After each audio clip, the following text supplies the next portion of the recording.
유튜브가 지난 1월 20일 NTD 본사 채널의 수익화를 정지시켰습니다.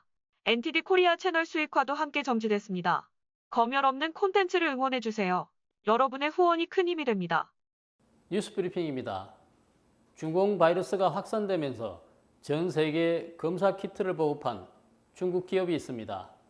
바로 베이징 게놈연구소 BGI입니다.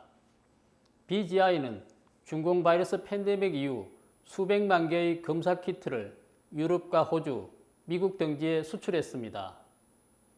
그런데 최근 이 BGI가 외국인의 유전자 정보를 수집하고 있다는 의혹이 제기되고 있습니다. 로이터 통신은 수십 편의 공개 자료와 논문, 특허 출연 심사 등 문헌 조사를 통해 BGI가 중공군과 다시오의 공동 연구 프로젝트를 진행했다고 보도했습니다. 이런 연구에는 중공군 슈퍼컴퓨팅 전문가들이 참가한 프로젝트도 있었습니다.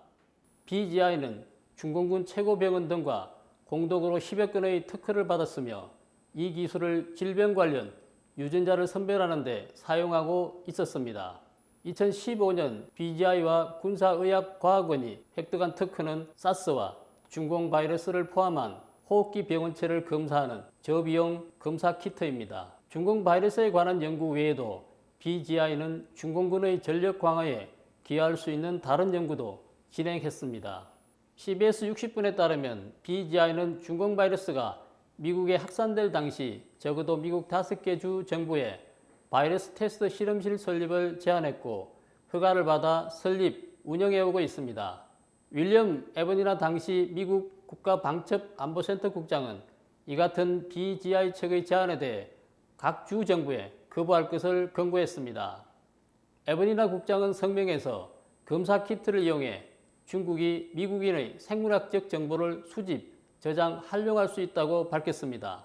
그러면서 중국이 생체 데이터 경쟁에서 미국을 앞서기 위해 미국인이 DNA를 수집하고 있다며 BGI 그룹이 중공군과 손잡고 미국의 국가안보를 위협하고 있다고 지적했습니다.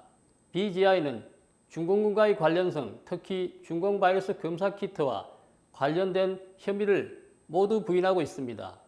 하지만 중공군이 유전자 기술을 이용해 군사력을 강화하는 동시에 외국인의 유전자 수집에 힘을 쏟고 있는 것만은 분명해 보입니다. 중국 문제 전문가 고던창 변호사는 지난 12월 폭스뉴스와의 인터뷰에서 중공이 현재 세계 최대의 유전자 데이터베이스를 보유하고 있으며 코로나 사태를 이용해 이를 확대하고 있다고 주장했습니다. 그러면서 그들은 백신 외교를 통해 외국인 유전자를 수집하고 있다고 말했습니다. 실제 중국 제약사인 시노백은 중공 바이러스 백신 코로나백을 중국이 아닌 브라질 등에 공급해 임상 시험을 하는 방식으로 효과를 연구하고 있습니다. NTD 뉴스브리핑이었습니다.